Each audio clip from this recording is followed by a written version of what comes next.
week as the World Cup of AI policy and governance. On Monday, President Biden issued a pretty extensive executive order with regard to artificial intelligence. That's been followed up by some other announcements. An executive order that has been pretty well received, not only from people who work in the AI space, but from people who are interested in AI ethics.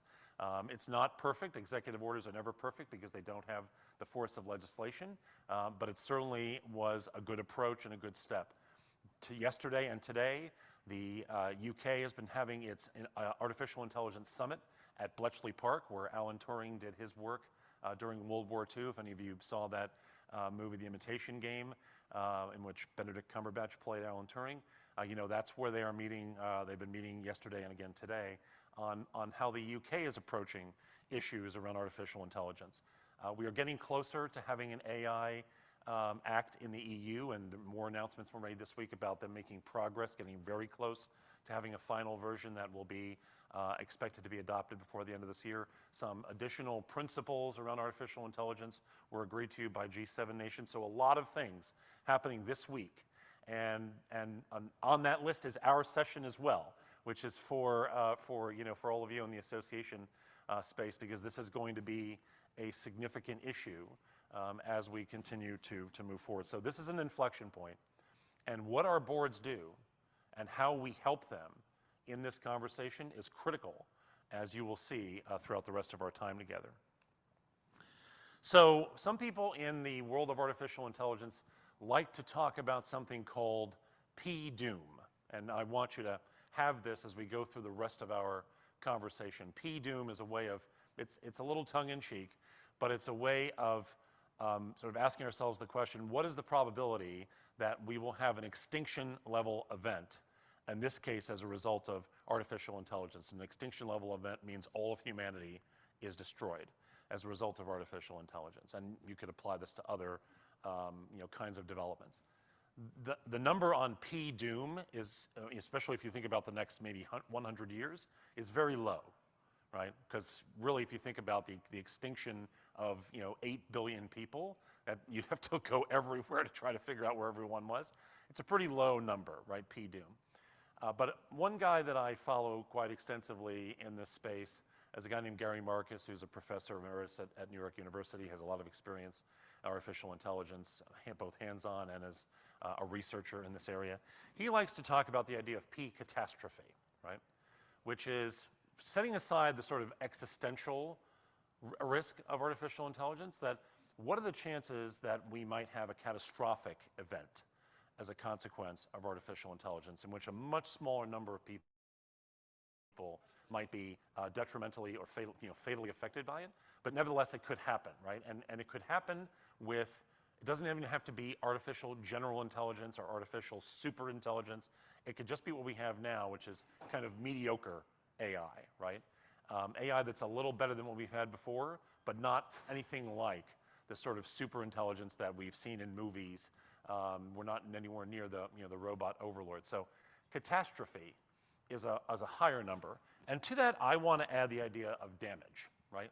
Like, what's the probability that damage could occur as a result of the use of artificial intelligence? And I actually think that number is non-trivial. Like, it's probably higher than we want to acknowledge, that the growing application, the growing adoption of artificial intelligence, in the absence at the moment of real regulatory frameworks around it, creates a realistic possibility for damage to our institutions, to our democracy, to our economy, to a wide variety of systems upon which we rely. So I just want you to sort of have these three ideas in mind, as like, probability of doom, probability of catastrophe, probability of damage. And as you go down that list, the number probably increases. And I wanted you to have this lens so you could kind of think about this as I go through some of the points that I'm going to make today. So I organize, and I hope all of you had a chance to look at the online resources that I provided, and the online presentation that I recorded to provide some context. All of that, I think, was sent out to you a couple of days ago. So I've organized everything around 3 questions. And after the first 2 questions that we'll talk about, there'll be opportunities for us to have a little bit of conversation around things before I move forward. So the first question I want to talk about is, what is it that boards CEOs and other decision makers in our associations really need to understand about generative AI. And I think the first thing I want to say about this is that we've got to do more to prepare our boards for this conversation, because at the moment, the vast majority of association boards are not ready to have this discussion. And there's no blame in that. I'm not saying that it's anyone's fault that we're here, but nevertheless, we're here. And so now we've got to do everything we can to make sure that they're ready to get into this discussion in a meaningful and substantive fashion. And so what I want to share with you in this section are some things for you to think about and some things for our boards to think about that really frame up where we are right now, what's the context, what is it we need to know about generative AI. There's so much to talk about. I was in a session yesterday, and it's something I'm doing over the next 3 weeks, in which the primary speaker yesterday said, every time I do one of these sessions, I have to check in on what's happened today. And that's kind of the thing for me too, is like every time I talk about this, I need to go online and see what someone has said today, which I did this morning because of all these things that were happening this week. I wanted to see what was being talked about. So it's very fast moving. And I think what I'm going to share with you is stuff that is going to be useful, but we also have to maintain our vigilance around what's happening as we move forward. So the first thing I think, my overarching sense of how we're talking about this in the association community right now is I would describe as kind of a cheerleading mindset. Like, all this technology is out there, let's go out and figure out how to use it. And I get it. I understand why people are there. There are certainly companies that have a vested interest in trying to provide these technologies to associations who want to see associations use it. And I can't necessarily stop the cheerleading part of things, but I think it has to be balanced. And for boards, the posture for boards can't be one of cheerleading. Boards are the primary decision makers for every association. They're the primary risk assessors for every association. They're the primary strategic thinkers for associations. So they need to have a more balanced view, and that includes, out of necessity, an understanding of the problems and limitations that go along with these technologies, and a broader understanding of the context in which we find ourselves operating today. So in terms of the larger context, just a few thoughts. I think the first thing for us to understand is that even with all of the energy and the artificial intelligence conversation happening today, it's not new. Artificial intelligence as an academic discipline has been around since the 1950s. The term was actually coined by a professor at Dartmouth named John McCarthy. Interestingly enough, he chose the term artificial intelligence because he felt that it would attract more money. There were other terms that they would be considered, and they thought that that language would actually be more appealing to funders. So even going back to the mid-1950s, there has been a financial aspect to this, even in the way we talk about this academic discipline. And of course, the idea of robots and non-human intelligence even predates that as a matter of science fiction. The first references to robots came in the early part of the 20th century, 1920, in fiction, science fiction. So this is not new.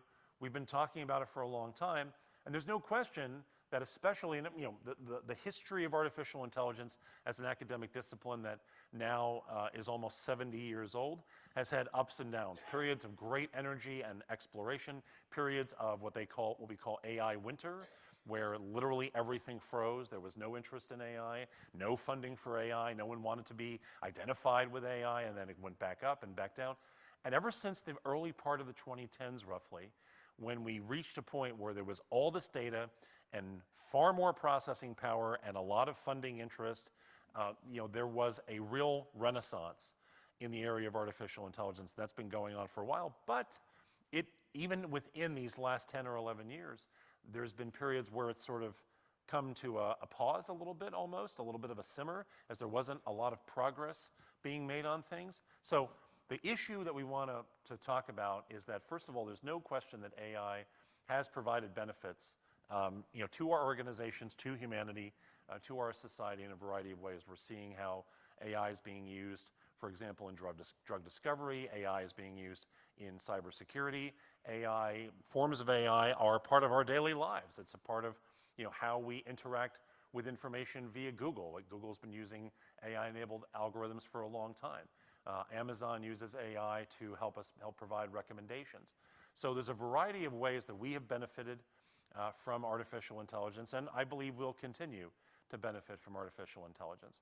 But we're in a new phase now, and these technologies also have created real problems for people who have been on the wrong end of their application, whether that's in the way that mortgages are assigned. There have been discrimination in the way mortgage applications are approved. There's been discrimination in the criminal justice system, and there's been a variety of other applications where we have seen problems with the use of artificial intelligence. So it's not a clean slate where it's all benefit and no downside. There's more of a balance there where there's benefits and there are downsides. And of course, as I've said, generative AI, which in and of itself is not totally new, although it's mostly new to us, because it has been talked about for the last few years. And then we had this big breakthrough with ChatGPT that was shared almost not quite a year ago this month. We're still figuring out what that's going to look like, this new transition into a space in which generative AI is the dominant approach to how our artificial intelligence is created. And again, there's no regulatory frameworks around all of this, so we have to really have intention and pay attention to how we're going to use this until those regulatory frameworks are put in place. So, as I've said, these last 12 months have been a kind of confusing period of time. ChatGPT was released on November 30th, 2022 by OpenAI. I describe it as something of an algorithmic bomb that was dropped into the middle of society. No one really knew what was going to happen.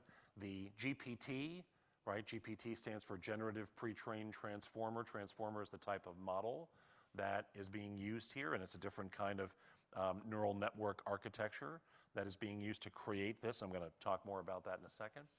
So everyone knew about GPT-3, GPT 3.5, but people didn't know that OpenAI was going to put out a chatbot form. So really, you're not interacting per se with the underlying algorithm. You're interacting with the chatbot if you're using ChatGPT. How many of you, by the way, are using ChatGPT or Bing search or anything like that? Okay, so you're interacting with the chatbot that's been layered on top of the underlying large language model. So it was put out there. No one knew what to expect. It got by word of mouth within 5 days, got to 1 million users within 5 days, got to 100 million users within 2 months. And so there was a lot of energy and interest behind it, but also a lot of concern because, again, it was put out there with some guardrails, which the attempts to sort of prevent it from doing bad things that we learned pretty quickly could be overcome by those with skill and a concerted desire to do so. So this is a whole new dynamic that we've been grappling with for the last 12 months. And part of what makes this challenging is that people who work in this space, and just so you know what I do, since I'm not hands-on with generative AI, and that's by choice, because as someone who advises boards, I don't want my own personal experience with the technology to get in the way of how I would talk about this with a board. I have to be able to talk about all of it and not just, hey, wow, this is cool. That's not a useful position for me to adopt with a board. It's not in the board's interest for me to do that. So as an advisor, I absent myself from the use of these technologies. Instead, is I follow a wide variety of people across the entire spectrum of AI use. People who are hands-on with the technology, people who are great advocates for it, and then people who are AI ethicists and people who are skeptics, so that I'm getting a more balanced view of what is going on there that is separate from my own individual experience with the technologies. So part of the challenge that we're facing is that there is a very robust AI community out there of people who've been, computer science researchers, people who've been hands-on developing these technologies over the course of the last many years, people who are, eminences in that space, people who are newer voices but more diverse voices in this space, and no one agrees, right? The problem, part of the reason that's made this so much worse is that there is so much disagreement and back and forth within the space. The people who are more focused on trying to get AI out there no matter what. The people who are concerned about these P-doom existential risks to humanity. The people who are concerned about the current present day risks of artificial intelligence to real people in this moment. There's a lot of competition, and they don't really do a good job of listening to each other. They tend to talk past each other, and they tend to ignore each other sometimes. Some people come out with statements that are completely ignoring comments that others have made in the past. And often this is, unsurprisingly, often this comes down to gender, it comes down to race, it comes down to those same factors that divide us in so many other conversations. And part of the problem, and so, what that means is that it's very hard to get cooperation among all of these voices on where we should be focusing our attention, how we should be thinking about this. We constantly have to parse out what so-and-so said today, and who said this, and who wrote this manifesto, and who wrote this paper, and that kind of thing. There's a lot of that having to go on. It doesn't really help. And this is built upon a dynamic in which people, the general public, all of us, were already quite concerned about what we were learning with regard to artificial intelligence even before ChatGPT arrived, right? Lots of research showing that people were concerned that ChatGPT might be the reason, that artificial intelligence might be the reason why they lose their job or might affect someone else that they know. So this context is continuing to shift. It is extremely dynamic, and each new development continues to shape it in different ways. Part of this is that there's been tremendous hype in this conversation, right? Those who are advocating for AI, or those who are AI absolutists, I'll talk about that in a second, tend to exaggerate, what it is we're talking about with the technologies that we have, right? They tend to go big in their thinking about what the technologies are without necessarily the technologies being all the things that they say they are. We also have tech company CEOs like Sam Altman and others who, on the one hand, will go testify before Congress and talk about regulation, will go do a European tour, talk about regulation, but is also sending teams of lobbyists to Washington and Brussels to lobby against regulation. And focusing on these bigger existential risks at the expense of recognizing some of the day-to-day risks that are already affecting real people. So they're, in some ways, using this focus on these much bigger existential risks as a way to shape the way that regulation is implemented, because from their perspective, they would like to have more control and influence over the way that regulation is implemented in an effort to capture it, in a sense, the idea of regulatory capture, where they become they preserve their dominant position in the conversation versus other kinds of entities and companies that might emerge in this space. So the key thing to take away in all of the hype that you might hear is, remember that what we have now is not artificial general intelligence, AGI. We are nowhere near that. And no matter what people say, that's a whole different thing. No matter how fluent, no matter how fun or pleasant sounding ChatGPT or anything else that you might be using it is not in any way artificial general intelligence, much less the idea of artificial general intelligence, basically, a form of artificial intelligence that is consistently more intelligent, more capable than human beings, or the idea of artificial super intelligence, ASI, which is more like, Skynet and things like. We are nowhere near that. Okay, let's be crystal clear. We're nowhere near that arriving. And the thing that is most concerning to me as part of this context is this idea that I have been talking about around AI absolutism, which is, it's more than just advocacy. It's this idea that, AI is here and we should just get used to it, and maybe we should just shut up about all the problems, and we should congratulate Silicon Valley for its brilliance, and the AI absolutists, when people point out issues with artificial intelligence, tend to describe those concerns with using words like alarmist or panic, or things like that. You'll sometimes hear people say, your job won't be taken by AI, but someone who knows how to use AI will take your job instead. That's a form of bullying, right, that AI absolutists use. It's a formulation that is a bullying formulation because there are millions, if not billions of people who do not currently have access to anything like generative AI at this moment because they barely have internet access. So we cannot be saying to the world, the full world, not just the global north, that your job is at risk because someone else is learning how to use AI. That's a bullying tactic. You also see this formulation that people use that I call the yes but formulation. And it'll be something like, yes, there are concerns about artificial intelligence, but it's here, so let's just get used to it, right? Or yes, people are being harmed by artificial intelligence, but we can't regulate it because it might interfere with innovation. So when you see people saying things yes, but like that, you know that they're sort of heading down that pathway of AI absolutism. Among the worst of the AI absolutists are the tech billionaires, people like Mark Andreessen and others who have real cognitive dissonance in the sense that they can write manifestos about how optimistic they are about technology. Well, everyone in the world knows that their economic interests are advanced by their techno-optimism, right? And so their voice, this is not conspiracy theorism, by the way, this is reality of a world in which venture capitalists and technology company CEOs have outsized influence in these conversations. When they started convening conversations in Washington a few months ago around AI, they've been doing this in the Senate. Who were the people in the room in the very first conversation? Elon Musk and Sam Altman and people like that.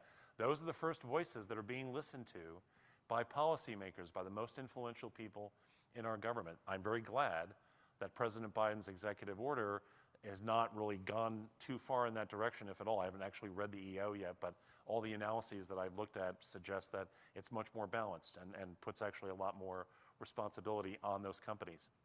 So we have to be thoughtful about this. And I bring this up because it's important for boards to understand this context.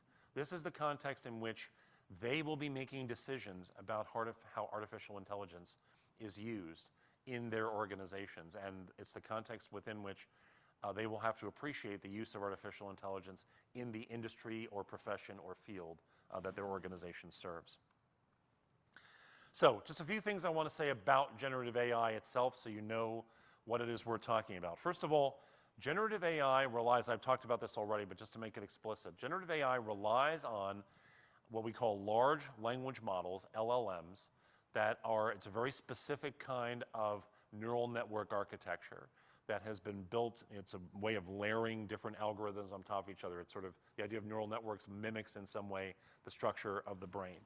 And these LLMs are trained on huge amounts of data, enormous amounts of data.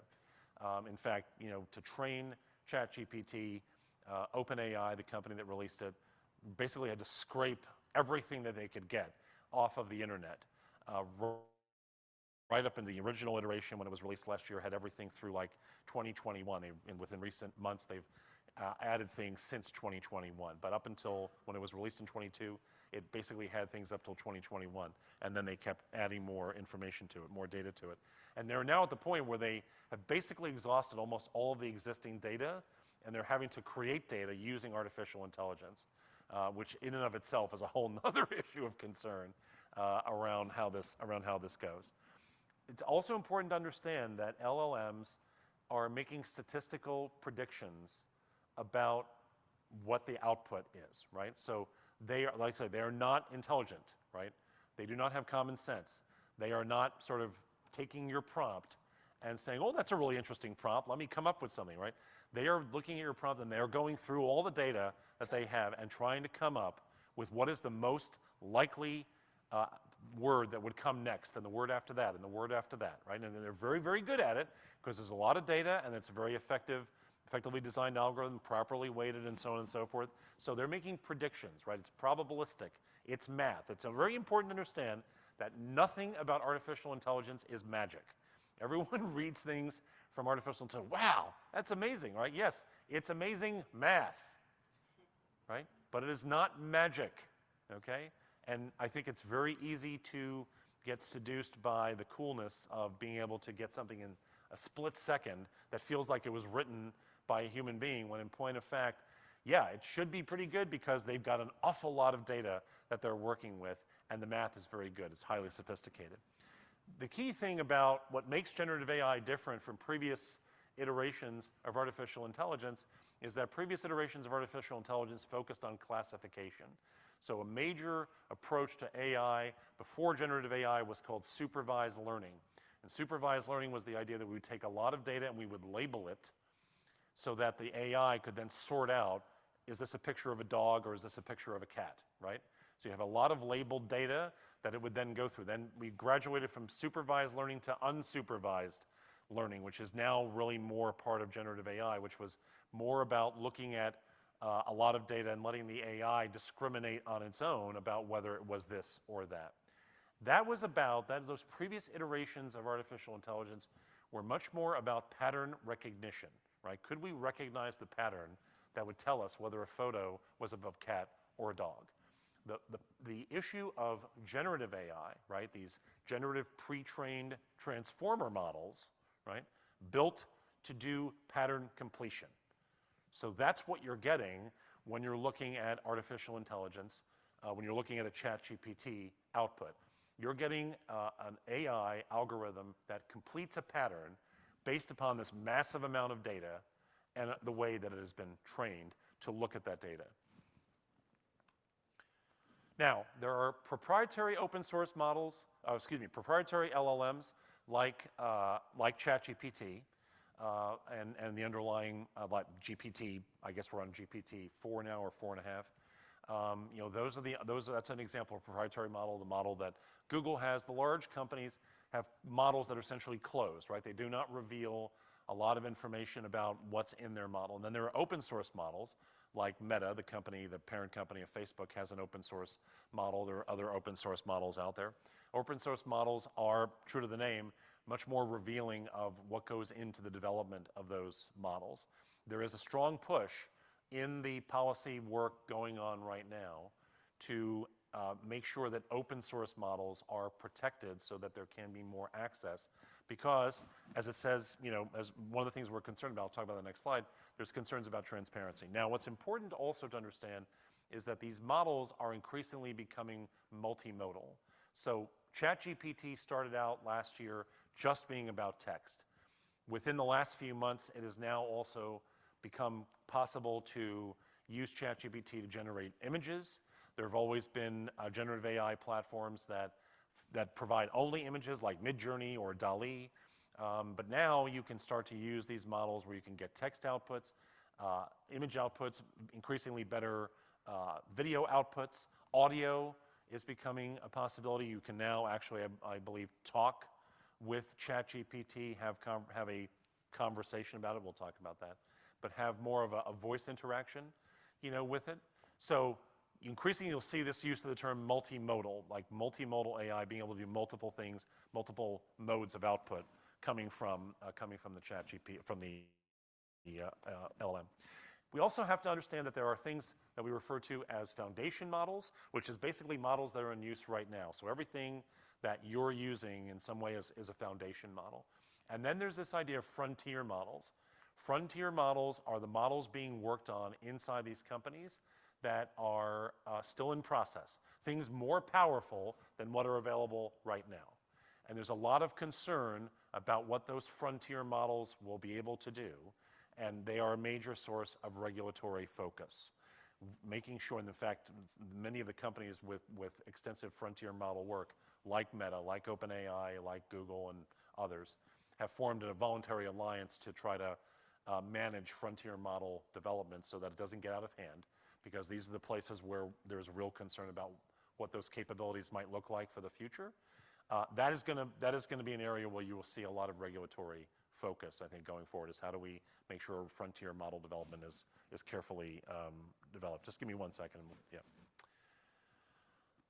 So let's just talk a little bit about just a couple of slides on limitations and problems of generative AI. So I've given you the context. I've given you a little bit of a primer about what generative AI is and how it functions. And then let me talk a little bit about limitations and problems. So first, as I've already alluded to, when you put an output, put in a prompt into generative AI, into any application, it does not understand what it is telling you, what you're telling it, right? It has no common sense. It has no capacity to understand that language. It is simply taking your prompt as literally what it is, something that you're asking it to provide a response to, and then it's going through all of its training data and looking for an appropriate response based on a statistical prediction. So it doesn't understand the inputs. It doesn't understand the outputs. It's also important, OpenAI did a really nice job of nuancing this by talking about this idea of hallucination, that when a generative AI application provides an output, it may include things that it just makes up, that are completely false, right? If it were a human being, we would say it's lying, right?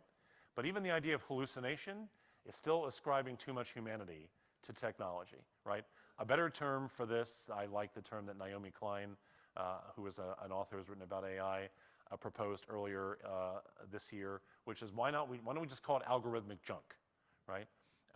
And this is a problem because when false information is created by an AI algorithm, by an LLM, and it's integrated into search results, right now, you know, Google is increasingly integrating AI into its search results.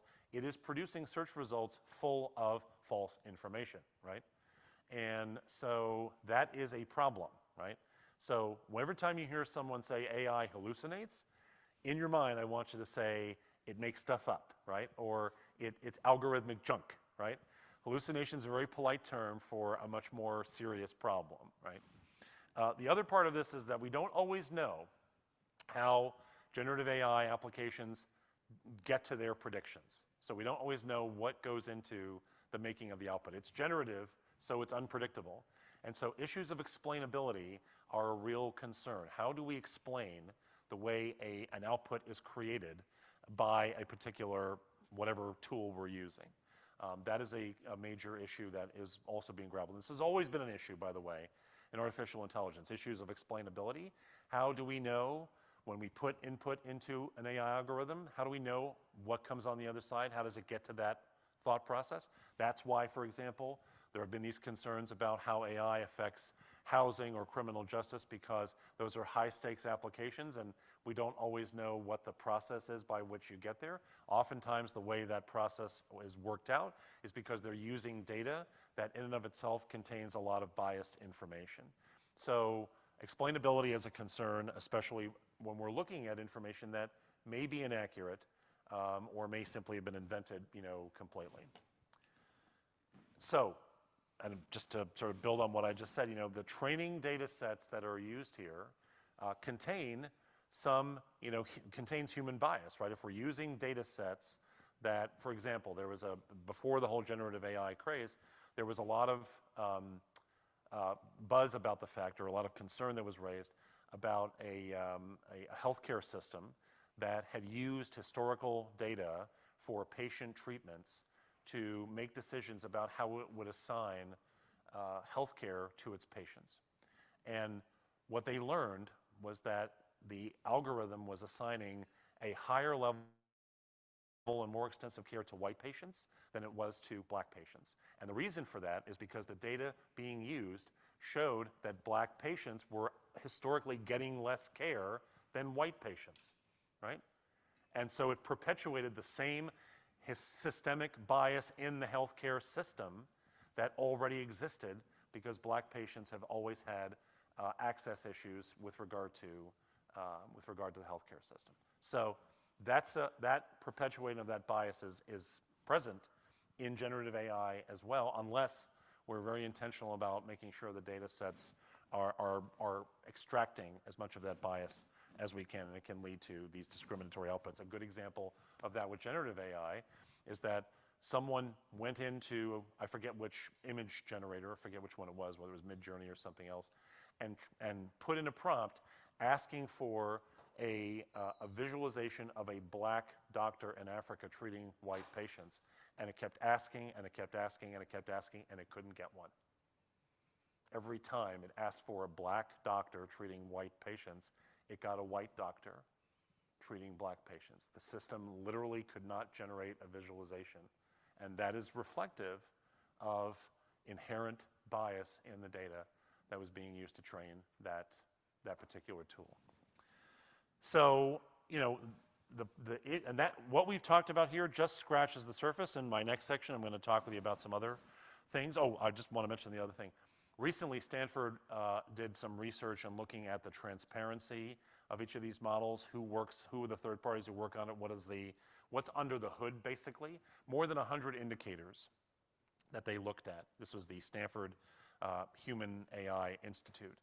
And basically the 10 largest models, LLMs that are in the marketplace right now, none of them did very well. The highest rated one in terms of transparency, according to these 100 factors, or 100 indicators, was the Meta algorithm, Llama, and it only did 54% according to the indicators.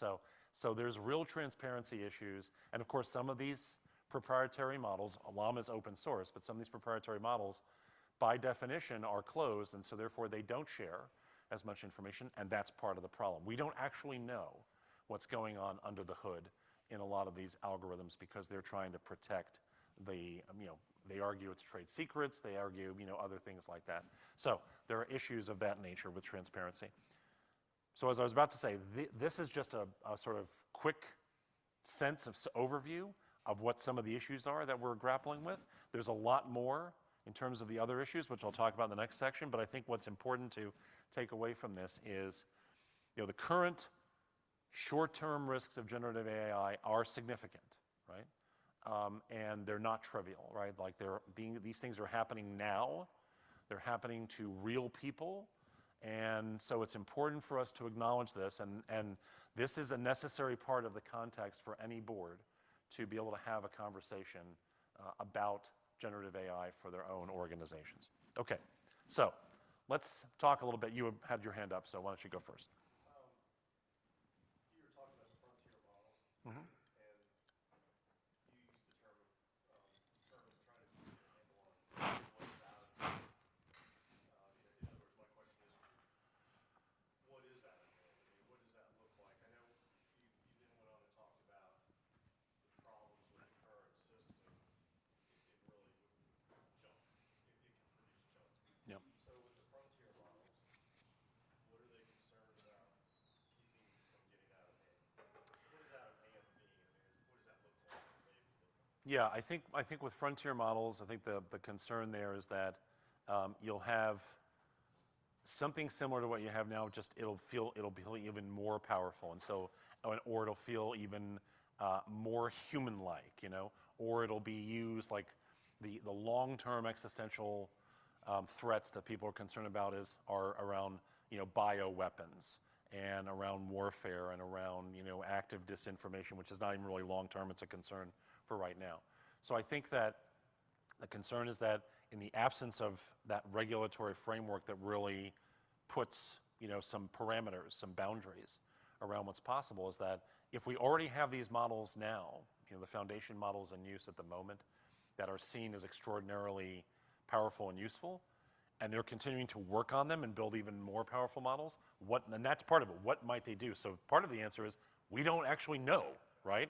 Like part of it is not everyone has a complete understanding of what might come next, and it doesn't necessarily imply, to be clear, it doesn't necessarily imply that the frontier models might lead to AGI. It simply means that it might just be something even more, capable than what we currently have, and we don't have enough frame to be able to figure out how to control it. So sometimes it's fair to say, sometimes in general, right now, you can look at the output from a prompt, ChatGPT, and see, okay, this looks like it was generated by, just that feeling. Is the concern that we're going to lose that ability with time and not be able to recognize and start not differentiating between, okay, this is suspect. Yeah. We need to investigate it further.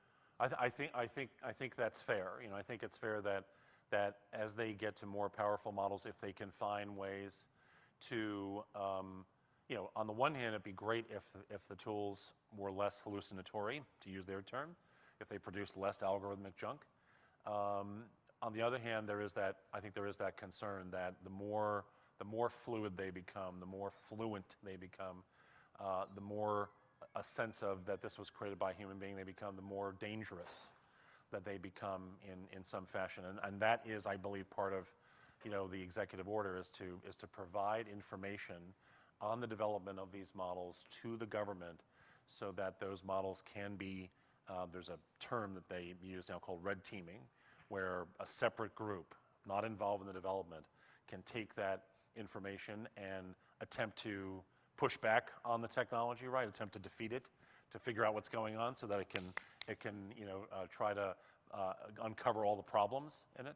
So I think as part of the EO, they want to try to have government be involved in putting some boundaries around where those models can go before they get too out of control or out of hand in terms of what they're capable of doing. So it's not about trying to, I don't think anyone wants to undermine the need for innovation. I think what we're trying to do is make sure that these are staying within the boundaries of human use and human augmentation versus shifting to a place where the tools themselves essentially become the most important thing.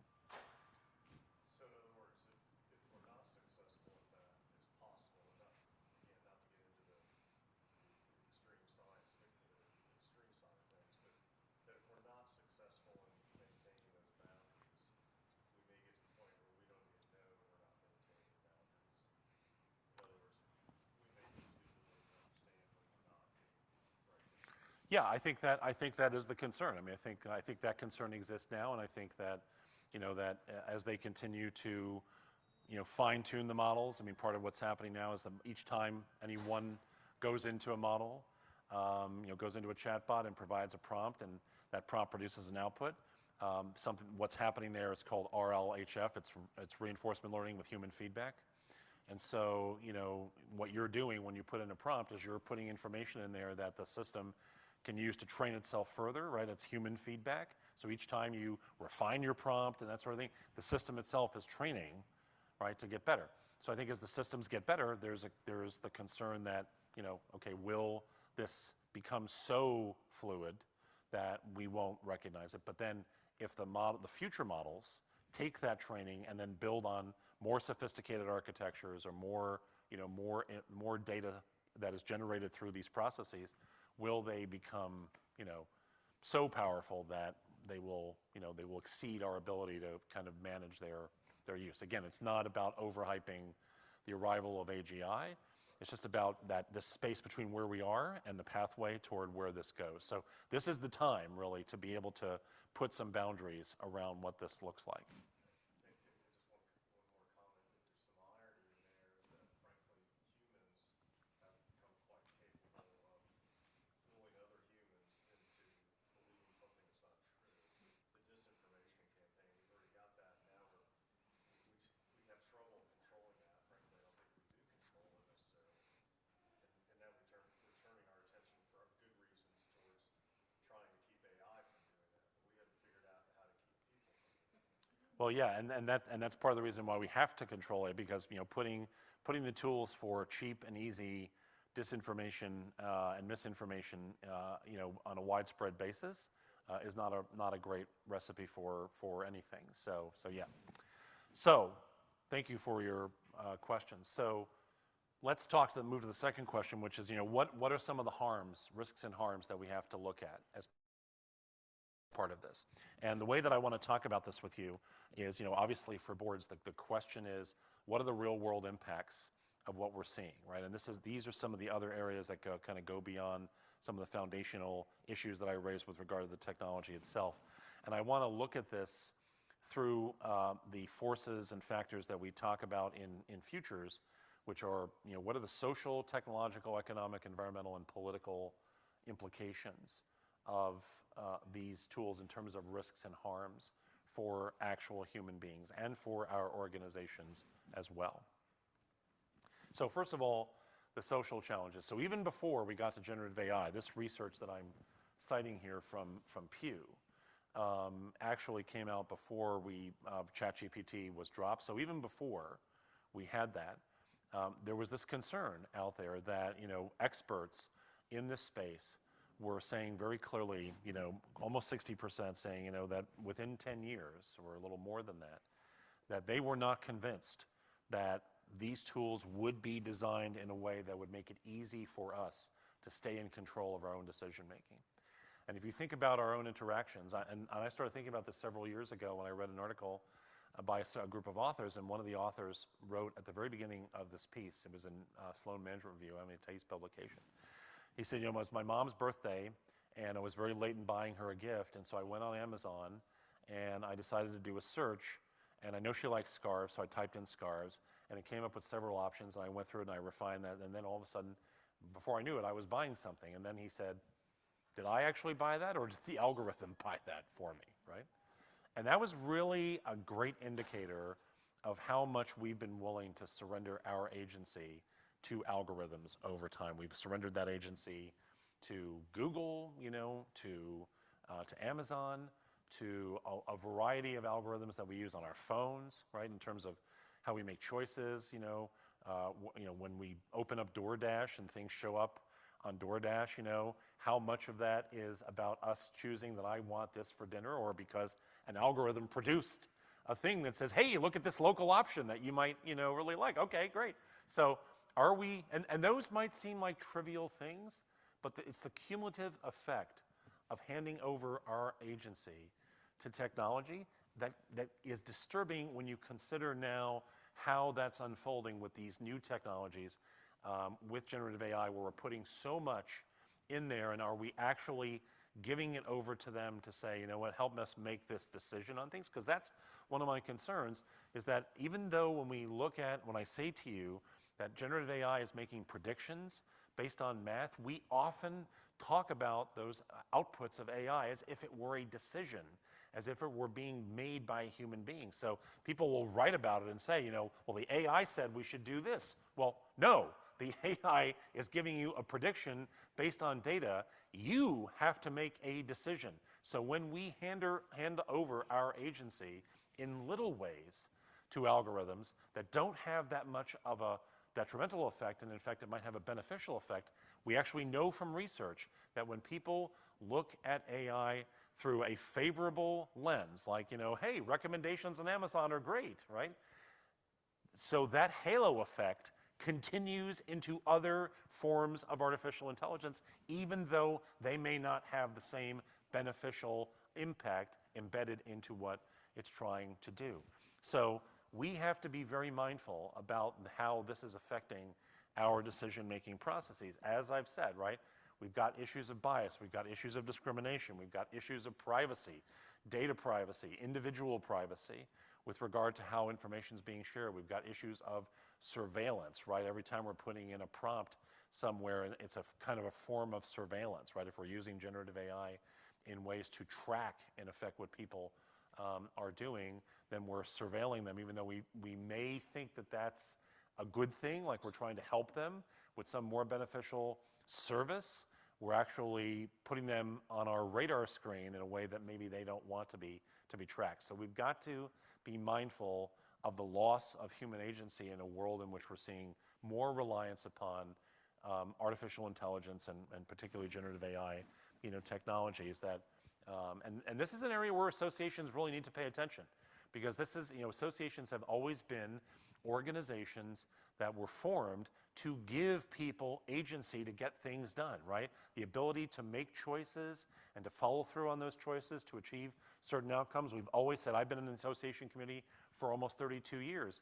And, one of the things that I've always loved about associations is the fact that it's about bringing people together to do things collectively that we can't do individually. So it is almost by definition a kind of organization that is about giving people agency to accomplish things. And if we're handing it over to technology without actually thinking about it, then for me, that's a serious problem. As I've said, the technology challenges, in this case, it's kind of a socio-technical, set of issues. there are a lot of companies out there doing things related to generative AI. It's a huge ecosystem that is built up. But when you boil it all down, it's a small number of powerful companies that really control what's going on here. And for a very simple reason, which is it's really expensive to create artificial, generative AI, any kind of artificial intelligence, particularly Gen AI. It requires an awful lot of money to make it happen in terms of what they call compute, which is the actual ability to process all of this, and the technical talent. I mean, there's a lot of cost that goes into this. So the ecosystem that's forming around these companies is vast, but it won't all survive. This is way too dynamic to expect that all of these companies that are emerging will be able to survive over time. The companies that will survive are the ones that we all know, right? Meta and Google or Alphabet and OpenAI and Microsoft, right? And Amazon and Apple's a little late to the game, but I fully expect that they will be here soon enough, right? They got an awful lot of cash and an awful lot of talent, and they'll be here soon enough. So that's who's going to survive, right? And a handful of Chinese companies as well, right? That's the way this is going to shake out.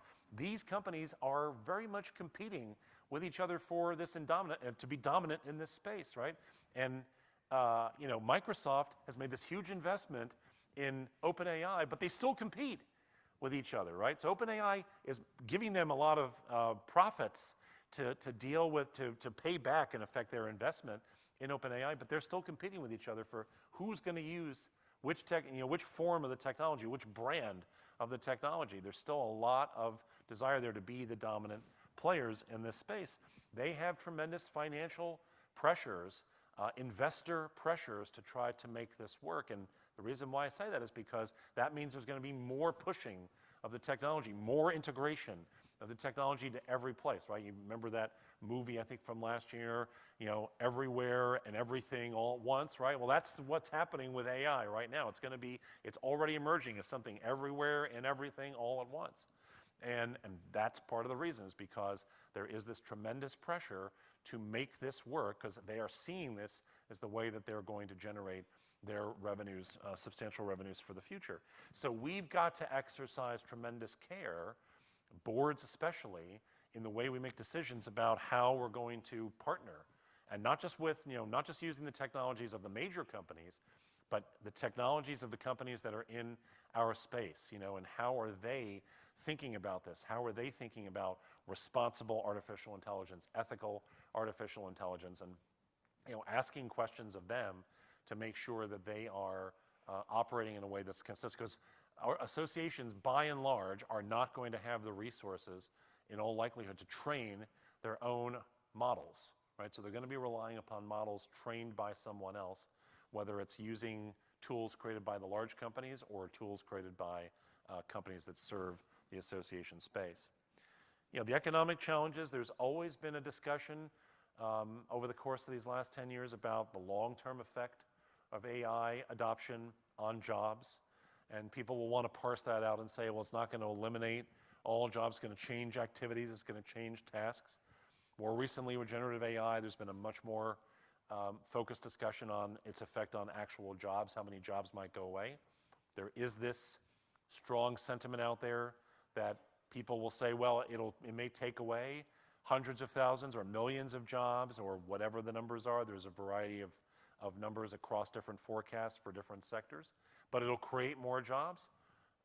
I have questions about that. They rely upon the historical pattern of new technologies destroying existing jobs but creating new ones. The difference that I see here that I think we have to appreciate is that previous technological revolutions didn't lead to technologies that in theory were designed for self-improvement, right? Trains, when they came about, were not self-improving technologies. So when trains occurred, you needed people to fix the trains, right? And cars, right? And television, those were not designed as self-improving technologies. As these technologies get more powerful, I'm somewhat skeptical that we're going to see a huge replacement of jobs as a result of. Now, there are going to be some jobs that require, physical labor that are not really appropriate for artificial intelligence that may always endure. But I think the thing we have to be mindful of is how will AI have a huge effect on a knowledge economy for the so-called white-collar jobs that we have grown accustomed to, which all of us do. And how will that, what influence will that have? Will generative AI have that over the long period of time? It's already having an economic effect now because we're seeing more adoption of AI-enabled automation, right, in like at McDonald's and that sort of thing. More and more McDonald's are adopting, automated systems at the drive-through, and those are just early experiments.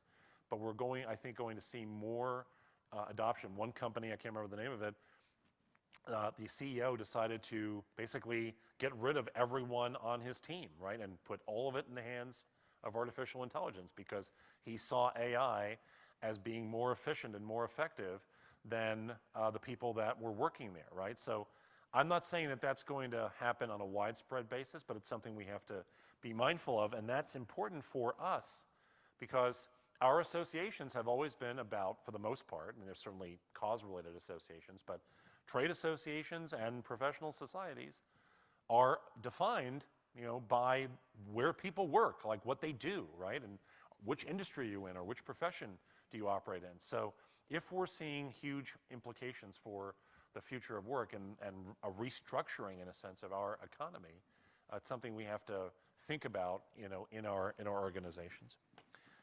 There are huge environmental issues with regard to AI that we do not talk about very much. And those issues include the amount of energy that is required to operate these systems. It's a really enormous amount of energy to operate the processing centers. The carbon emissions that go along with that are significant.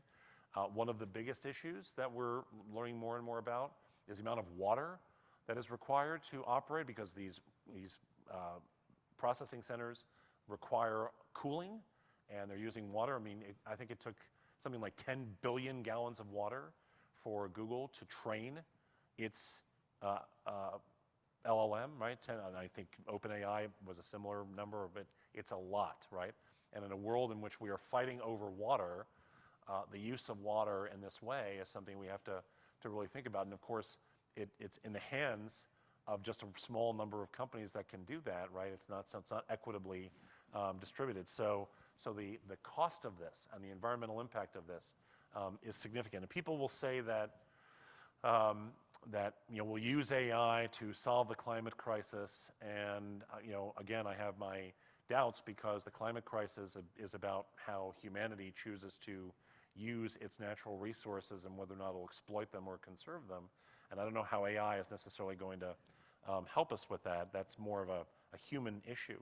But regardless of that, I think that if we're going to use generative AI, it can't be at the cost of the commitments that our organizations must have to addressing issues around the climate crisis, because we have to be part of the solution for that. That is truly an existential threat without question. And so we've got to make sure that we're not saying, well, we're going to use generative AI and the environment be damned.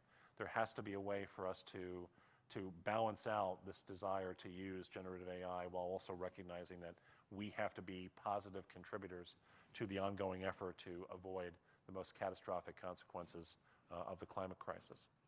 And then, as we were talking about a moment ago, we've got, and of course, all these challenges all interact with each other, right? They're not sort of cleanly in any one category. They all kind of reinforce and reconnect with one another in different ways.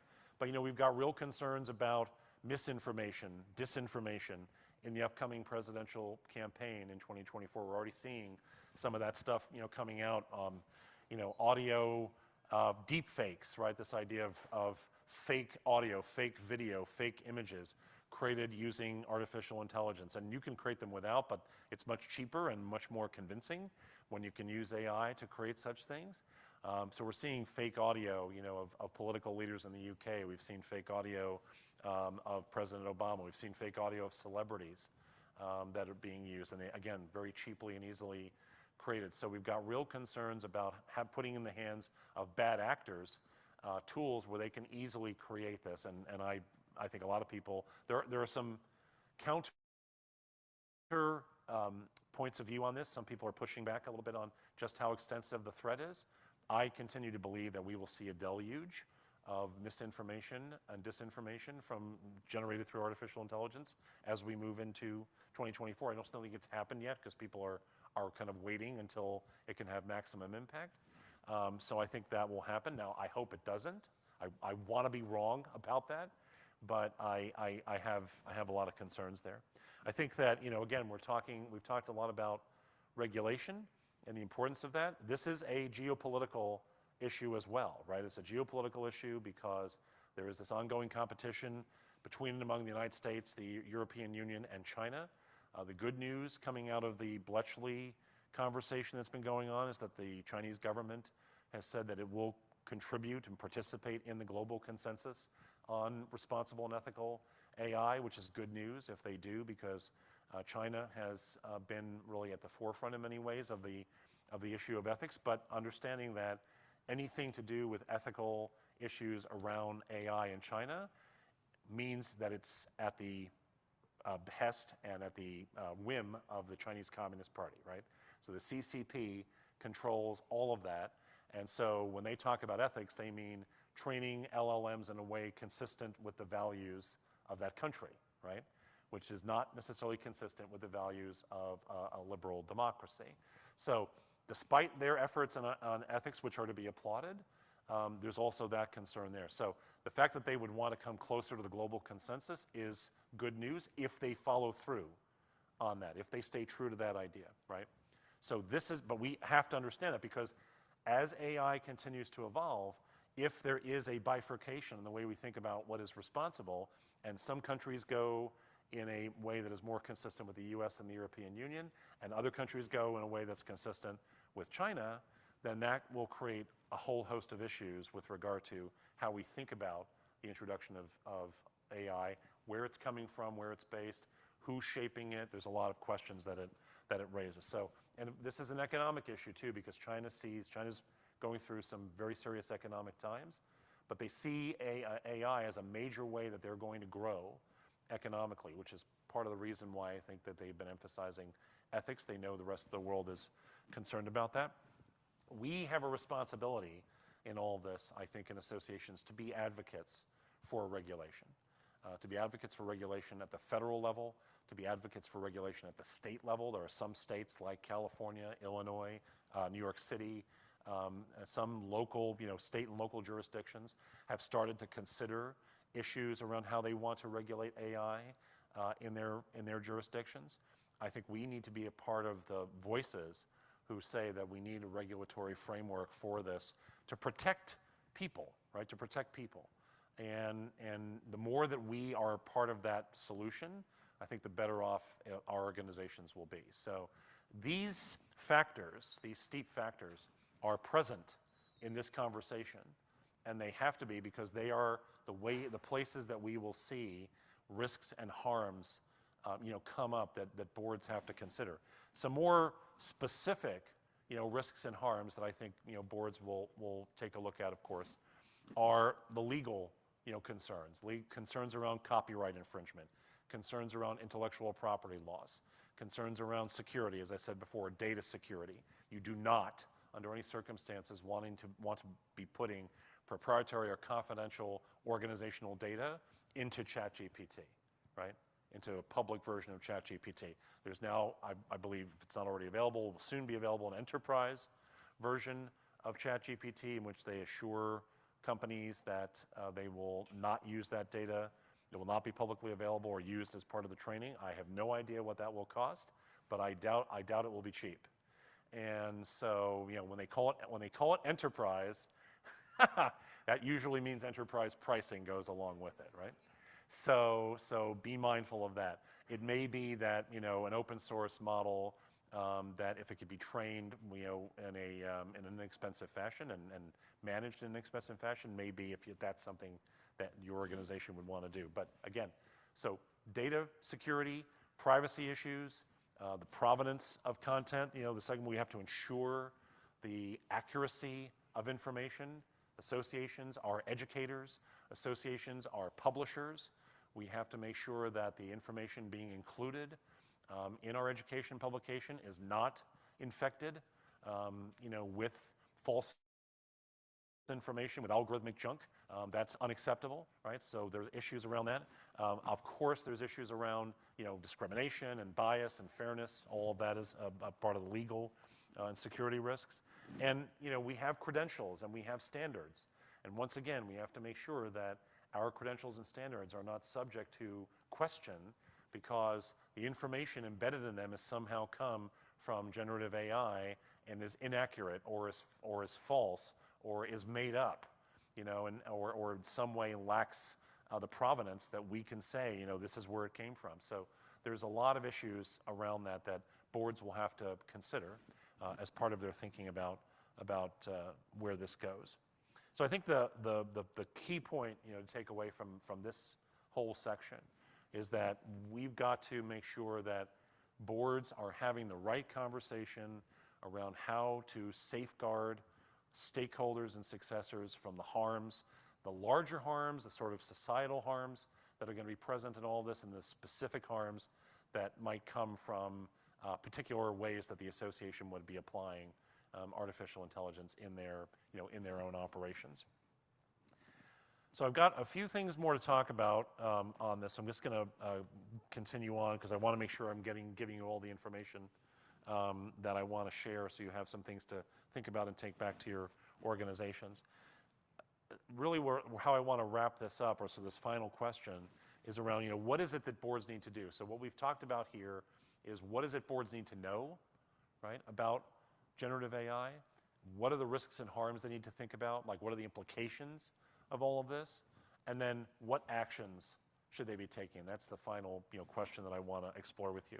And I think that the actions start with having a set of foundational principles for how to approach this. And I've written about this if you read my articles from earlier this year on this topic of association boards and technological harm. The arguments that I made in those articles were first and foremost, before we do anything else, before we start getting into specific use cases, there's got to be a starting point. Like, my phrase for that is ethical decisions must be made first, right? That we need our boards to set the highest possible ethical standards for what we're going to do with generative AI. And we can do that just by thinking about all the issues that I've shared with you already today. And just by considering, okay, if these are the concerns that exist out there, and the concerns that would exist for us, let's make sure that we're talking through the ethics of this before we ever get to the second point, which is, focusing on the responsible integration of human and machine intelligence. It's important to continue to remember that this is machine intelligence, and this is the place where I just want to make the pitch to all of you to not anthropomorphize artificial intelligence, right? Don't talk about having a conversation with an algorithm, right? Don't call it your friend. Don't call it your buddy. Someone talks about it being, a well-intentioned, well-read, but not fully experienced intern. No, that's not what this is. You are putting an input into an algorithm that is giving you an output, right? That's what you're doing. You're not chatting. You're not having a convo. You're not hanging out. The more that we anthropomorphize these technologies, like if you want to believe that your dog is a little person in a suit, that's fine, right? But that's the way I thought about my dog, right? If you want to believe it, that's cool. Like you want to give your dog, going to call your dog Kevin, that's not a problem, right? But don't do that with AI, right? Because what that does is it makes it easier for us to assume that that's what it is. And each one of those little steps softens our ability to see what's actually happening, right? That's why hallucination is a dangerous word, because we hallucinate too. And that's what tech company people say. Well, we hallucinate too, right? Like, wrong. You introduced the idea of hallucination. That's not what's happening with the technology, right? So let's be clear. So don't anthropomorphize AI, and instead understand what it is you're doing. Maintain a distance from the technology so that you can have a critical view of what it is you're doing, right? That is, even if you're using it, try to maintain that distance of, I'm not having a conversation with a friend, I'm putting an input into an algorithm that's giving me an output, right? And I think that's why I talk, like in my article that I wrote earlier this year, I even use the word collaboration, which I wish I could take back, because it's not a collaboration, right? You can't collaborate with a non-sentient entity, right? You are integrating what you know with what it offers and trying to make that more than the sum, right? Like it's more than 1 + 1 = 2. That's what should happen. But it's not human. It has no compassion. It has no empathy. It has no moral code. It has no common sense. It's a machine. And we have to understand that, right? And, you know, we have to make sure that our boards are thinking seriously at all times around how whatever they can do, individually and working with others, right? And this is going to require an awful lot of real-world human collaboration to make this happen, to make sure that we are not allowing human beings to be second in an AI-first world. And this phrase gets talked a lot about, AI-first world. It's been discussed for even before generative AI and becomes much more of a thing. What is an AI-first world? An AI-first world is a world in which you would go to AI first for an answer before you go to a human being, in which you would hire an AI or employ or use an AI first before putting a human being in that job, where if you needed to do something and you couldn't figure out how to do it, that you would use AI to do that thing before you would get a person. Like you're going to AI first, right?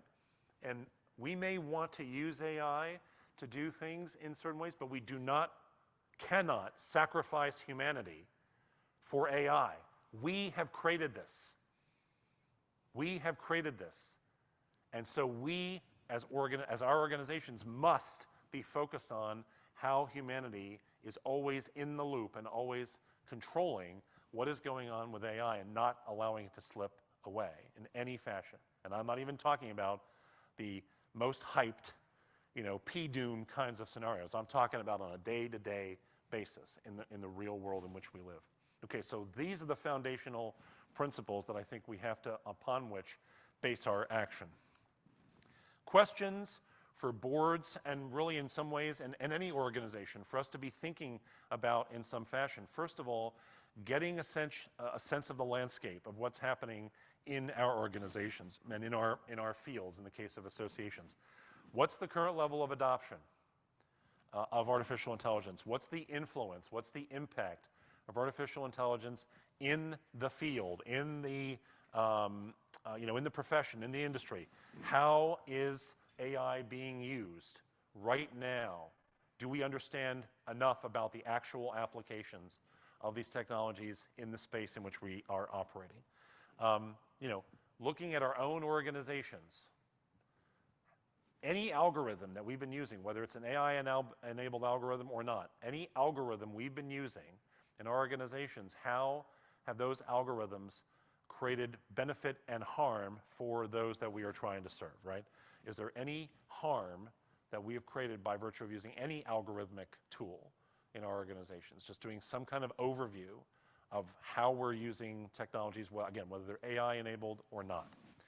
And then having a real conversation, and I think this is a board conversation, I think this is a staff conversation, I think the two groups should be doing it together. Why do we want to use generative AI? What is our core motivation for using generative AI? And I'm going to say to you, as I will say at lunch, I don't think that efficiency and productivity is a good enough reason. I just don't think that that's a good enough reason. Given the stakes that we're facing here, I don't think that's enough.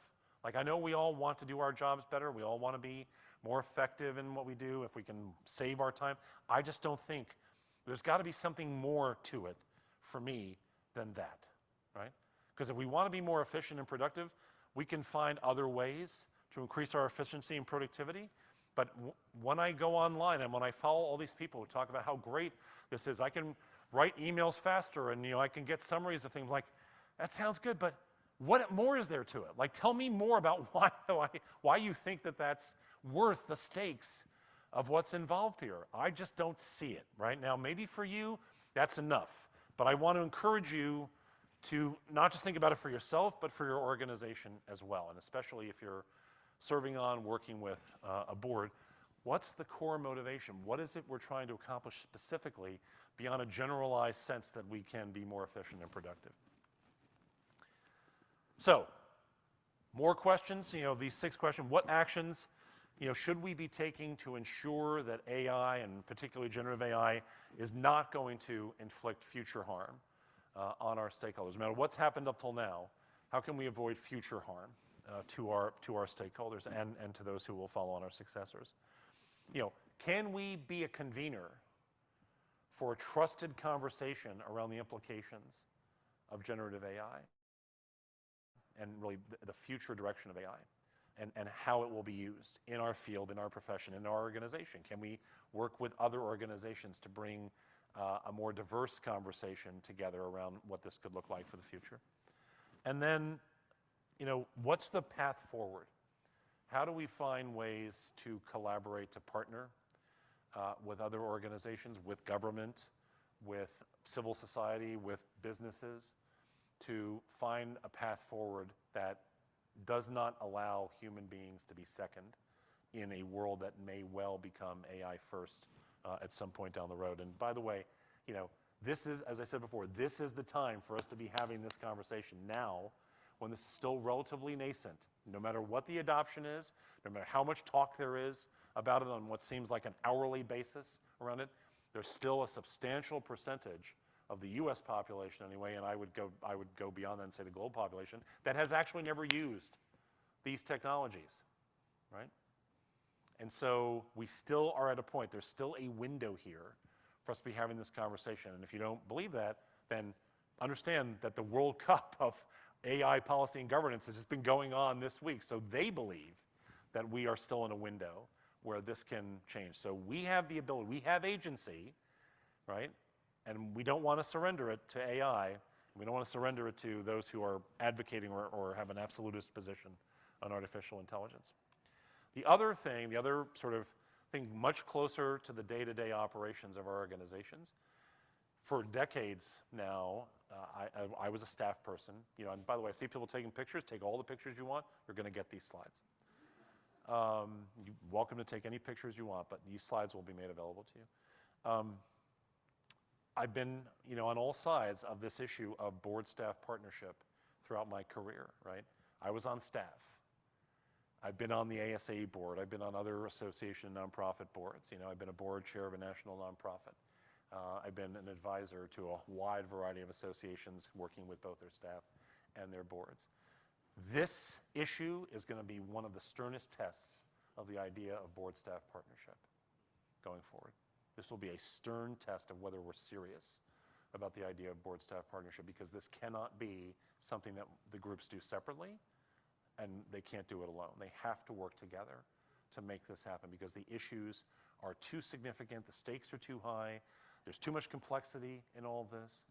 There's a level of incomprehensibility to some of this, because there is so much dynamism in this discussion. As we said, it's moving so quickly on a day-in, day-out basis. So how do we manage that? So what we need is a comprehensive policy, practice, and programmatic set of responses and actions for our organizations with regard to AI adoption that safeguards, to the greatest possible extent, stakeholders and successors. So it's not just about the today, but it's also about the future. So let's unpack that a little bit. Three critical actions, for boards to take. I think first, boards have got to collaborate with their staff partners on policy development with regard to generative AI, especially when it comes to issues of legal exposure. Where are those legal exposures today? Where could they be in the future? We've enumerated them, some of them already, right? Privacy issues, discrimination and bias issues, copyright infringement, intellectual property protection, the data privacy piece.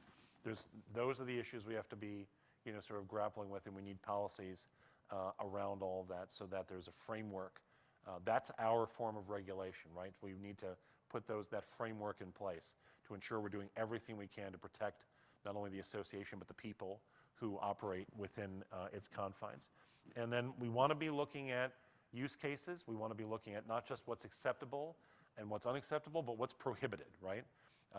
It may sound like unacceptable and prohibited are the same thing, but there may be a little more of a gray area with regard to unacceptable. Prohibited is clear. You cannot do this. It's got to be clearly stated, right? That's too high risk. There's too many things there. Unacceptable might be today unacceptable, but at some point in the future it might shift.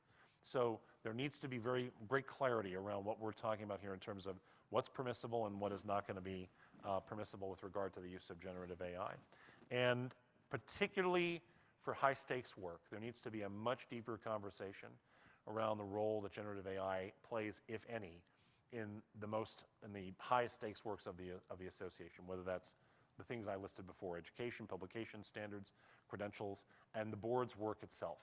Like, I don't think, if boards aren't prepared to be able to talk about this, I don't think boards should be looking for ways to introduce generative AI into their work right now. They should instead be trying to understand it, build their capacity for making decisions about it before they start implementing it for themselves. I don't think they should be, again, I think there is a real temptation to be seduced by the coolness of what generative AI can produce. I feel like I've seen this movie before because we were seduced by the coolness of social technologies, and we have seen a lot of the benefits of social technologies, and we have seen the downsides. And we've been seduced by the coolness of having a remote control for our lives in our pockets, a mini computer that we could go anywhere, a mobile device. And we have also seen how those things have taken control of our lives, right? The average user of a mobile device touches their phone maybe 2,000 times a day. Think about that. You're not even aware of it, right? So as much as it has helped us, and it's great that there are more mobile devices in use around the world than there are people on Earth, right? Because there are people in the world who don't have computers. That's their computer, is that mobile device. It's also been a way of fragmenting our attention, right? And putting more trust, more things into a device than we have for ourselves. We rely upon that. Think about how frantic you get if you can't find your phone for 15 seconds, right? So for all of the upsides that our more recent technology development has given us, there have been tremendous downsides around it. Those were not self-improving technologies. They're not designed to be self-improving technologies. Now we're dealing with a set of technologies that are designed to improve themselves through their own learning from us. So we've got to be a lot more skeptical and critical about what's happening before we just jump into it, and the high-stakes work has got to be protected before we go too far down that pathway. More things to do. We need to back up our policies with practices that ensure that those policies are being fully formed. So whatever the policy is around around copyright infringement or intellectual property protection, there's got to be follow-on practices to ensure that we're executing on those policies as they are intended to do so, with everyone who's going to be involved in doing it. We've got to design the policy piece and the practice piece together to make sure we're getting adherence. And for me, what I wrote about in the articles and what I would say here now is that part of the way that we can make this something that doesn't feel like enforcement, like all this might feel like bureaucratic enforcement, I don't see it that way. I see it as a way for everyone in the organization to contribute to long-term stewardship. Like, if everyone understands that their work within the framework of policy, their adherence to practices that protect the organization and enable it to move forward in a confident way, in a way that it's not being having AI inflicted upon them, but they're actually taking charge of the application of AI, that's a good contribution to stewardship that everyone can make. It helps them serve what the board is trying to do. So the board can be the ones to really communicate the idea that everyone can contribute to the long-term stewardship of the organization. And I think that we want to make sure that anyone who's using generative AI is doing so transparently, is doing so responsibly. Like, if someone is going to use it, they want to be clear that they tell people about it. It shouldn't be hidden. And if they're not using it, on top of every article now, I put an attestation that I do not use generative AI. People can put an attestation. There's efforts being made to do watermarking. It's questions about how watermarking will work, if it will be, if it's something that can be easily defeated. But there's issues there. We have to find ways to ensure that we are being very open about our use of these technologies and not concealing it, but being very public and bringing responsibility to bear on all of that. And we also have to be helping our stakeholders engage in intentional learning around the ethics around generative AI, around the use of generative AI, so that they understand what's at stake here, and also helping them build their human skills in other areas, right? So if in fact we're putting more of the things that human beings previously were expected to do into AI, like pattern recognition or pattern completion, then we want to help people build their capacity for creativity and for communications and for innovation and for imagination, right? The human skills that we bring to bear. We can't just be training people on the same information. We have to introduce new things so that if in fact aspects of their job become more automated or go to AI in the future, they have other things that they can contribute to the integration of human and machine intelligences, right? So we have to expand our thinking about how people need to learn and what they need to learn so that they are not being left out in the cold. That's part of making sure that humans are not second in this process. We have to expand our mindset around what training and development and learning looks like for the future. And then one final thing before I close, which is I think we have to start having a serious conversation around how we build what I'm describing here as a human technology risk assessment infrastructure.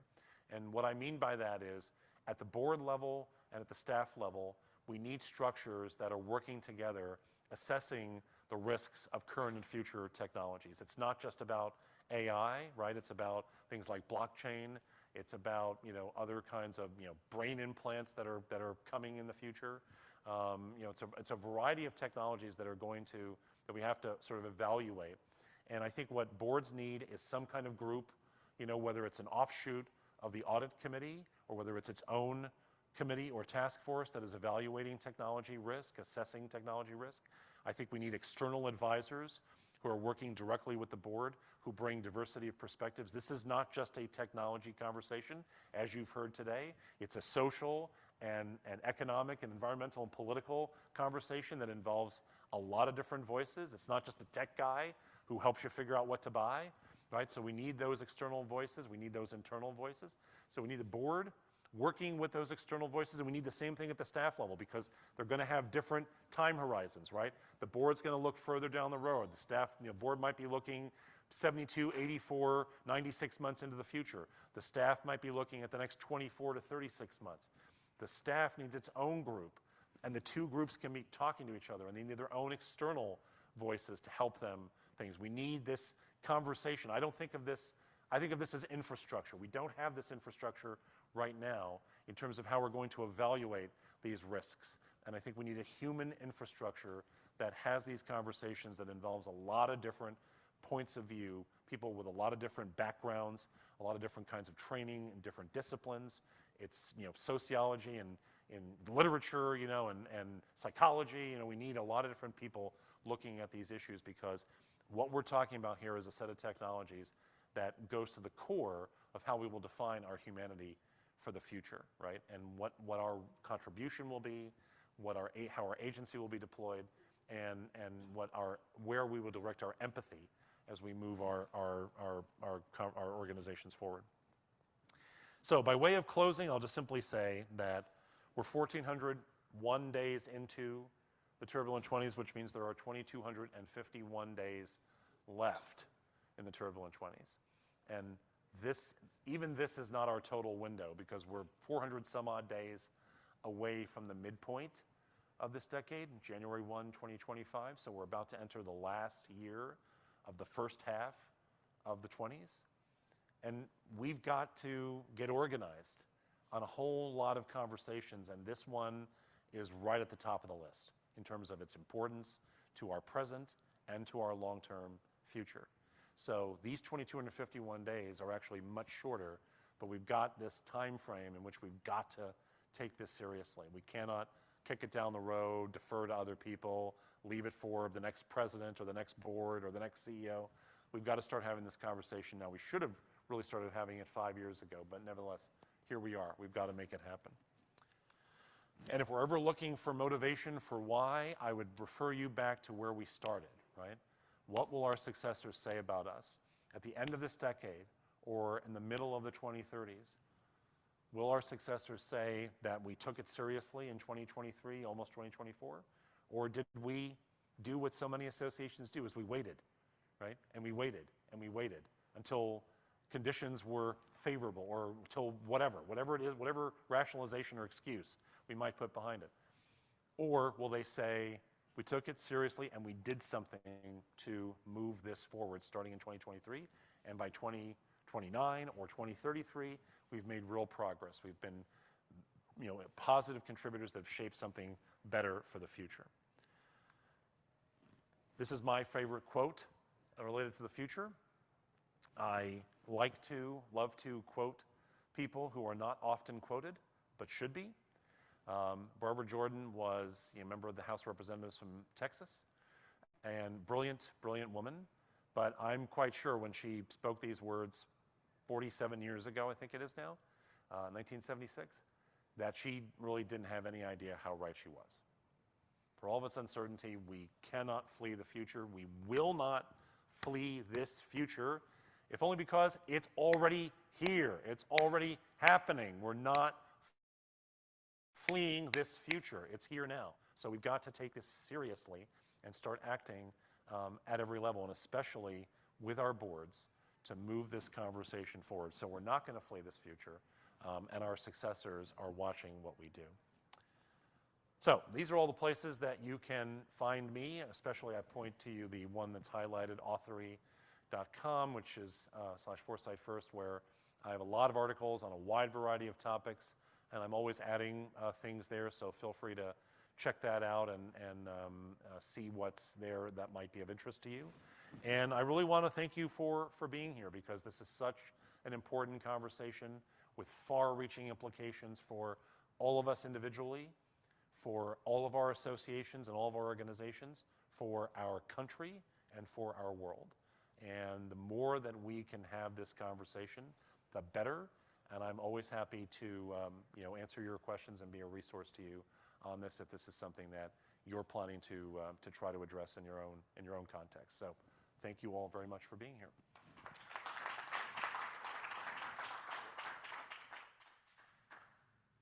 Thank you, Jeff. You certainly gave us a lot to think about. As you were talking, all I could think of is when you were talking about names, I thought all I could think of was HAL and Space Odyssey. So a little scary there, but thank you. Just as a reminder, we ask you to please complete the survey following the seminar today. Also, just wanted to highlight some upcoming events we've got. On December 6th, we have a seminar, The New Volunteer Life Cycle, Maximizing Value for Your Champions. It will be held at the offices of the National Society of Professional Engineers in Alexandria. The seminar is available both in person and virtually. And then our big event of the year, final big event of the year, is on December 1st, we have the 2023 Awards Luncheon and Silent Auction. And silent auction donations are being accepted through November 17th, so we please encourage you. Thank you to all who have contributed items in the past to the silent auction, and we encourage you to do so again. And as we did last year, we will have the silent auction, we will have gift baskets, live auction, or gift baskets in person at the event, and we'll also have a live auction. And event registration is open now for the silent auction and for the awards luncheon, and that's at vsae.org/ALSA. Again, thanks for participating in today's seminar. Jeff said he will be giving some remarks at lunch, so for those that are staying, we look forward to seeing you at lunch, and for those that are moving on from and not attending lunch, thanks for attending this morning. Appreciate it.